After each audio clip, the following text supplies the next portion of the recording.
Hello friends and welcome to the exams made simple. तो जैसा कि आपको मैंने बताया था कि एलिमिनेशन टेक्निक का इस्तेमाल करके आप यूपीएससी किस तरीके से क्वेश्चन सॉल्व कर सकते हैं।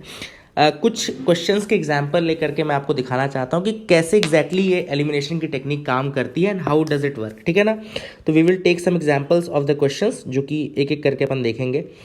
एक क्वेश्चन मैं यहाँ पे लेता हूँ, जैसे कि ये 2020 का क्वेश्चन है। This question was asked in 2020 UPSC prelims examination. Consider the following statements. अपनी अप्रोच कैसी रहेगी, अपन क्वेश्चन कैसे सॉल्व करेंगे। अब इसमें 4 स्टेटमेंट है। Aadhaar meta data can not be stored for more than 3 months. State can not enter into any contract with private corporations for sharing of Aadhaar data. Aadhaar is mandatory for obtaining the insurance products, and Aadhaar is mandatory for getting benefits funded out of the Consolidated Fund of India। ठीक है ना। अब जैसे देखो, जैसे अपन ने इस question को पढ़ा, हो सकता है आपको कुछ स्टेटमेंट्स आते हैं, कुछ स्टेटमेंट नहीं आते हैं। आपको क्या ढूंढना है कि कौन सा स्टेटमेंट बिल्कुल गलत स्टेटमेंट है। जो स्टेटमेंट बिल्कुल गलत आपको लग रहा हो वो आप पहले ढूंढ लो। सबसे पहले स्टेटमेंट, जैसे मैं अगर पढ़ूँ एक स्टेटमेंट जो मुझे, और मैंने कहा था कि थर्ड स्टेटमेंट को आप टारगेट करिए। थर्ड स्टेटमेंट ज़्यादातर स्टेटमेंट्स में, क्वेश्चन में आप टारगेट किया करिए। जैसे पहले मैंने थर्ड ही पढ़ता हूँ हमेशा। जैसे यहाँ पे Aadhaar is mandatory for obtaining insurance products. कुल मिला करके अब आप सोचिए, कोई इंश्योरेंस का काम जैसे गवर्नमेंट इंश्योरेंस कंपनीज कर रही है या IRDAI कर रही है। आप कॉमन सेंस लगा करके बताइए क्या वो इस तरीके से आधार मैंडेटरी कर सकते हैं फॉर इंश्योरेंस प्रोडक्ट्स। तो ये स्टेटमेंट कॉमन सेंस से आप बोल सकते हैं कि नहीं, ये स्टेटमेंट तो गलत होगा। बाकी का मुझे नहीं पता, लेकिन थर्ड का तो मुझे पता है कि ये स्टेटमेंट गलत होगा। अब जैसे ही आप थर्ड आपने एलिमिनेट कर लिया तो आपके 2 स्टेटमेंट्स वहीं पे एलिमिनेट हो गए, यानी कि थर्ड ओनली 1, 2 एंड 3 ये दोनों एलिमिनेट हो गए। अब बचा फर्स्ट एंड फोर्थ एंड बचा सेकंड एंड फोर्थ। इसका मतलब क्या है कि फोर्थ स्टेटमेंट तो सही है। अब आपको फर्स्ट एंड सेकंड स्टेटमेंट में से पढ़ना है। अब जैसे आप ऐसी कंडीशन में आप फंस गए जहां पे 2 स्टेटमेंट्स, 2 ऑप्शंस के बीच में आपके पास डाउट है, option A and option B. ऐसे क्वेश्चंस को आपको 100% अटेम्प्ट करना है। याद रखेगा ये क्वेश्चंस, अब ये लास्ट में आपको चाहे थोड़ा सा गेस वर्क करना पड़े, थोड़ा सा स्मार्ट वर्क करना पड़े, थोड़ा आपका नॉलेज काम में आ जाए, लेकिन ये आपको करना है। इसमें मैं आपको बहुत इजी तरीका बताता हूं। जैसे इस क्वेश्चन में अपन सॉल्व करके देख रहे हैं, तो मैं आपको इस क्वेश्चन में ही करके बताता हूं। अब देख, कॉमन सेंस सोचिए कि यहां पे दूसरा स्टेटमेंट लिखा है, state can not enter into any contract with private corporation for sharing Aadhaar data. सही नहीं लग रहा आपको स्टेटमेंट? मतलब कि स्टेट को क्या ये परमिशन दे सकते हैं कि वो प्राइवेट कॉर्पोरेशंस के साथ आधार डेटा शेयर कर सकें? तो ये बिल्कुल सही स्टेटमेंट लग रहा है, कॉमन सेंस। अब आप देखिए, मैंने कुछ भी नहीं किया इस क्वेश्चन में। आपको नहीं पता था कि मेटा डेटा कितने दिनों तक स्टोर हो सकता है, आपको नहीं पता था कि ये चौथा स्टेटमेंट है कि नहीं, लेकिन आपको पता था कि तीसरा गलत है और दूसरा बिल्कुल सही होगा। क्यों सही होगा? मैंने आपको रीजन दिया कि स्टेट अगर इंटर नहीं कर पा रही है किसी एग्रीमेंट में प्राइवेट के साथ, वो तो अच्छी बात है और ऐसा ही होना भी चाहिए। आप खुद नहीं चाहेंगे कि आपका आधार डेटा किसी और के साथ शेयर किया जाए। सो फॉर दैट रीजन यहां पर हम कॉमन सेंस से बता सकते हैं कि दूसरा सही होगा और तीसरा गलत होगा। तो दूसरा सही और तीसरा गलत, ये केवल एक ऑप्शन है, पॉसिबिलिटी है बी ऑप्शन में। Therefore the answer will be B. अब आप देख लीजिए, मैं आपको थोड़ा आंसर और, Aadhaar meta data can not be stored for more than 3 month, ये भी गलत स्टेटमेंट है, क्योंकि ये 6 मंथ का टाइम पीरियड होता है। The time period is 6 month, तो वो अलग बात हो गई। लेकिन हमने एलिमिनेशन से इस क्वेश्चन को सॉल्व कर लिया बिना ज्यादा कुछ जाने।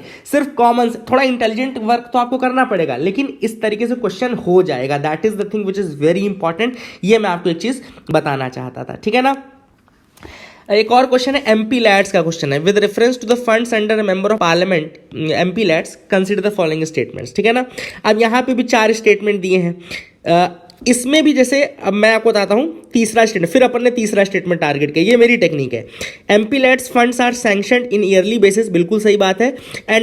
And the unused fund can not be carried forward. अब ये तो हमने पहले ही पढ़ा है कि एमपी लैड एक ऐसी स्कीम है जहां पे जो अनयूज्ड फंड होते हैं वो यूज किया जाता है। तो ये स्टेटमेंट बिल्कुल गलत हो गया। जैसे ही ये स्टेटमेंट गलत हुआ, आपका बी ऑप्शन एलिमिनेट हो गया, आपका सी ऑप्शन एलिमिनेट हो गया। ठीक है ना। बचा 1, 2 और 1, 2, 4, मतलब कि 1, 2 भी सही हो सकता है। 1, 2, 4 में 1 और 2 तो होगा ही होगा, मतलब 1 एंड 2 तो बिल्कुल सही होंगे। अब आपको उनको पढ़ने की जरूरत ही नहीं है। अब केवल एक स्टेटमेंट आपको पढ़ना है जिसके थ्रू आपका क्वेश्चन हो जाएगा। मतलब कि सिर्फ एक स्टेट अब आपका क्वेश्चन आ गया जो कि 4 स्टेटमेंट पर डिपेंड कर रहा है। आपने केवल एक एलिमिनेट किया और वो एक स्टेटमेंट पर आ गया। अब आपको पढ़ना है चौथा स्टेटमेंट। अब देखो क्या इन्होंने लिखा है, district authority must inspect at least 10% of all the works under the implementation every year. अब ये देखो क्या होता है कि ये थोड़ा सा कहीं ना कहीं गैम्बल है, लेकिन मैं आपको एक चीज़ बताता हूँ कि जब भी ऐसे न्यूमेरिकल डेटा को फैक्ट में रखता है यूपीएससी, जब भी ऐसे न्यूमेरिकल डेटा को फैक्ट में रखता है तो ज़्यादा वो मतलब most of the times 100% times नहीं होगा ऐसा, लेकिन मोर देन 60% टाइम्स 70% टाइम्स वो डेटा सही रखता है। जैसे 10% यहाँ पे वो आपको टेस्ट नहीं करेगा। कॉमन सेंस है कि डिस्ट्रिक्ट अथॉरिटी काम इंस्पेक्ट करना चाहिए, 10% ही करना चाहिए कि 20% 25%, ये अलग हो सकता है, लेकिन यूपीएससी अमूमन जब ऐसे फैक्ट्स लिखता है तो वो ऑप्शन में सही फैक्ट लिखता है। तो इसका आंसर हो जाएगा 1, 2 एंड 4, क्योंकि ये 10% का काम एटलीस्ट उनको चेक करना है। तो ये आपने एलिमिनेशन लगाया, आई होप आपको समझ में आ गया होगा। अगला आगे मूव करते, देखते और क्या क्वेश्चन है जिनको हम इस तरीके से सॉल्व कर सकते थे। एक क्वेश्चन जैसे मेरे को ये लगा, लास्ट ईयर का ही पेपर है, ये पेपर में क्वेश्चन है ट्रिम्स के बारे में, ट्रिम्स रिलेटेड एग्रीमेंट के बारे में पूछ रहा है कौन सा स्टेटमेंट सही है। मैं कह रहा हूँ आप ऑप्शन देखो ही नहीं कौन से, सिर्फ ये 4 ऑप्शन आपके सामने हैं। तीसरा स्टेटमेंट मैं जैसे पढ़ता हूं वैसे, तीसरा स्टेटमेंट है they are not concerned with the regulation of foreign investment. ठीक है, चलो इसमें अपन को मालूम नहीं समझ में आ रहा।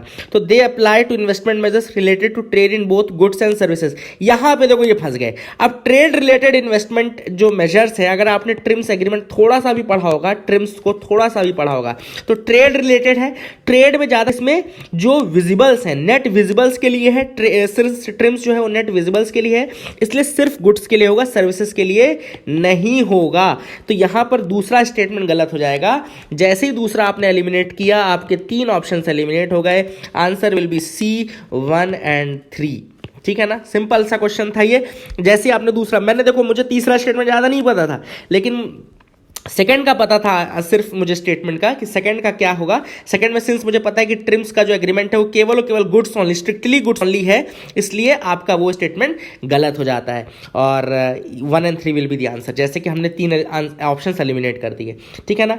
अब एक और क्वेश्चन मैं आपको दिखाता हूं, जैसे कि कई बार एक और एलिमिनेशन की टेक्निक है, कई बार आपको नाम से जज करना पड़ेगा। जैसे यहाँ पे पूछ रहा है evolved laser interferometer space antenna eLISA project किससे रिलेटेड है। अब आपको सपोज नहीं पता कि ये किससे रिलेटेड है ना।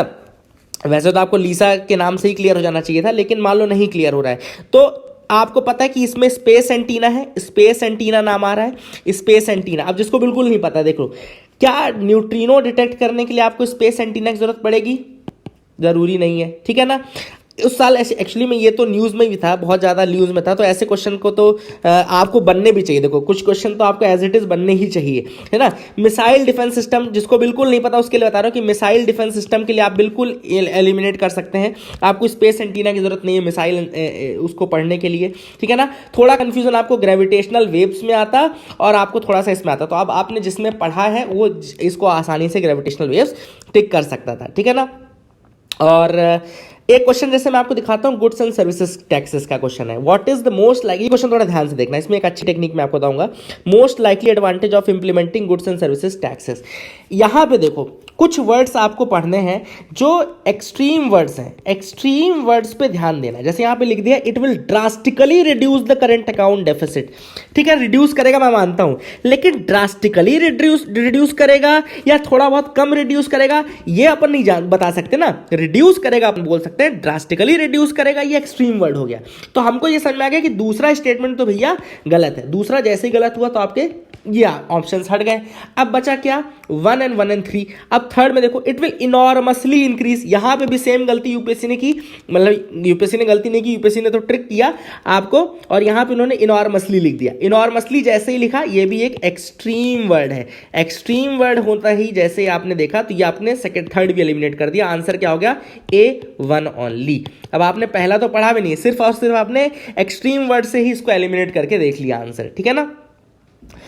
अगला सवाल जैसे क्वेश्चन है, with reference to agricultural soils consider the following statement. अब सिंपल देखो, एग्रीकल्चरल सॉइल्स है, स्टेटमेंट दिए हैं। पहला लिखा है देखो, a high content of organic matter in soil drastically reduces its water holding capacity. ठीक है। दूसरा लिखा है, soil does not play any role in the sulphur cycle. ठीक है। और तीसरा लिखा है, irrigation over a period of time can contribute to the salinization of some agricultural lands. पहला स्टेटमेंट देखो, अगेन ड्रास्टिकली रिड्यूस, ठीक है, एलिमिनेट हो गया। दूसरा statement, does not play any role. Any एक एक्सट्रीम वर्ड है, आपको पता नहीं एनी रोल का मतलब कि कोई रोल नहीं प्ले कर सकता। भाई थोड़ा बहुत रोल हो सकता है ना प्ले करता हो, तो बिल्कुल दूसरा भी एलिमिनेट हो गया। मतलब कि बचा क्या, 1 और 2 एलिमिनेट होते, आंसर बचा बी 3 ओनली।